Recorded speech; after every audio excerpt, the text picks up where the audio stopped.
Big boy football, big time offense, greater defense. Michigan wins. Hail to the victors. I mean, it was pretty impressive.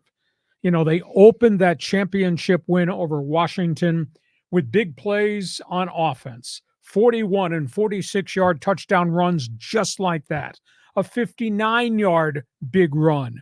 49-yard pass to their tight end. They kept hitting big plays, big plays. Massive holes because of double team blocks.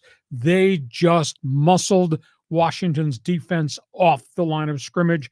Donovan Edwards, who has had 3 straight years of big games with big running plays, scores the 2 touchdowns early. B.J. Corum had the 59-yard run. Then he scored 2 touchdowns. The defense destroyed the Huskies' rhythm up front.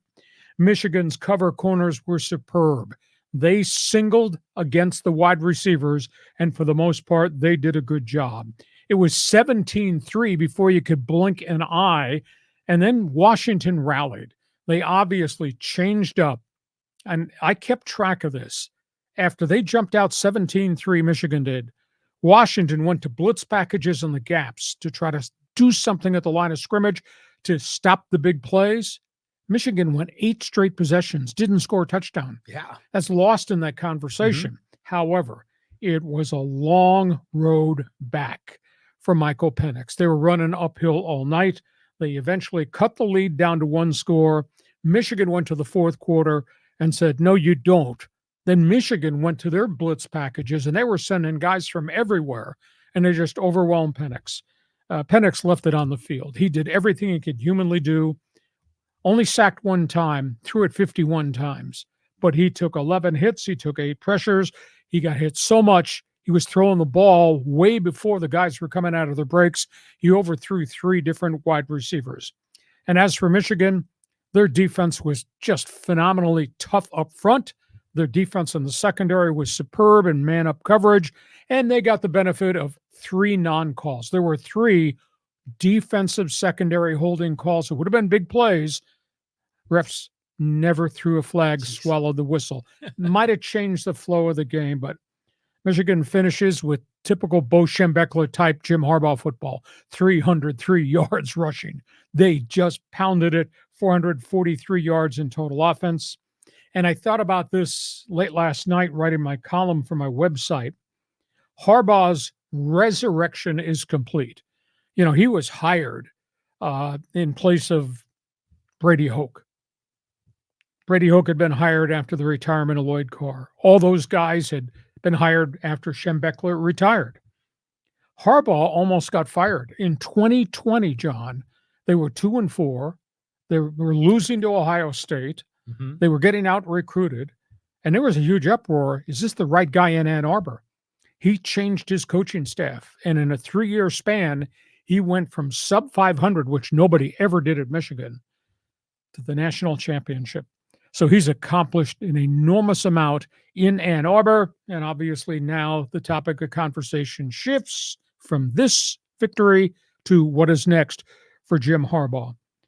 Phenomenal season for the Washington Huskies. Unfortunately, they're going to lose Penix. They're going to lose an awful lot of players here who graduate from Kalen DeBoer's team.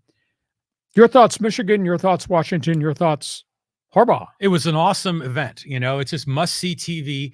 I was rooting for the Huskies. It didn't work out. Penix clearly looked hurt. I mean, did he break a rib? Has there been any post-game report on that? No, but I think he might have had a hip pointer. He took so many wicked shots in the fourth quarter, and he just stood in there trying to make the plays. But Michigan, they were so physical up front.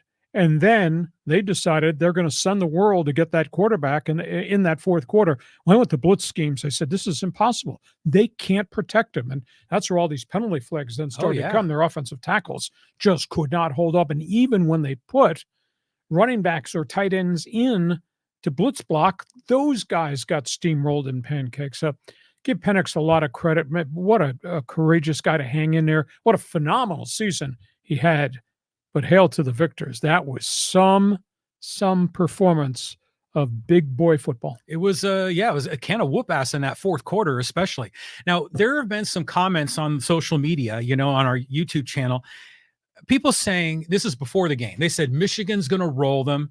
Washington's never faced anything like this. In fact, when Washington and some of these other Pac-12 schools merge with the Big Ten, they're going to get their head whooped by the lower tiered Big Ten teams like Rutgers and Indiana. Do you see that happening? No, Michigan and Ohio State are in a world and a galaxy of their own. Mm-hmm. Please, you can't sell me Maryland and Northwestern and Rutgers and all that, because I do think that the Pac-12 schools going in that direction, they're going to compete because they got a lot of really good athletes. I mean, we're talking about really good skill guys. Now, that being said, there will be no Penix in Seattle. Oh, yeah. There will be no Bo Nix down in Eugene. Mm-hmm. Obviously, there won't be any Caleb Williams at USC, and UCLA doesn't have the hotshot quarterback who transferred out. So the schools that are migrating to the Big Ten are not going to be quite the schools we saw in the year of the quarterback this past fall.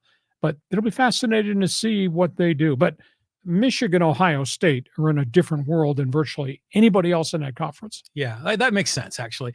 I got you. Of course there. It does. I said it. Yeah, of course it does. The other thing that I was thinking about during the game is that was the same arena or stadium where they had the basketball Final Four. Houston. When San Diego State was there. And you see the size of that football field, and you thought, man, when they put in basketball, that was like a postage stamp in the center of the stadium. But, Houston's rolling 2 national championships in 2 different sports within less than 12 months. Yeah. And by the way, they still have the Astros, and they got one of the hottest, got to see this team, Houston Texans. So things are kind of cool in the city. Yeah, no doubt about it. Yeah, Houston's a good place to be these days. Okay, we go from college football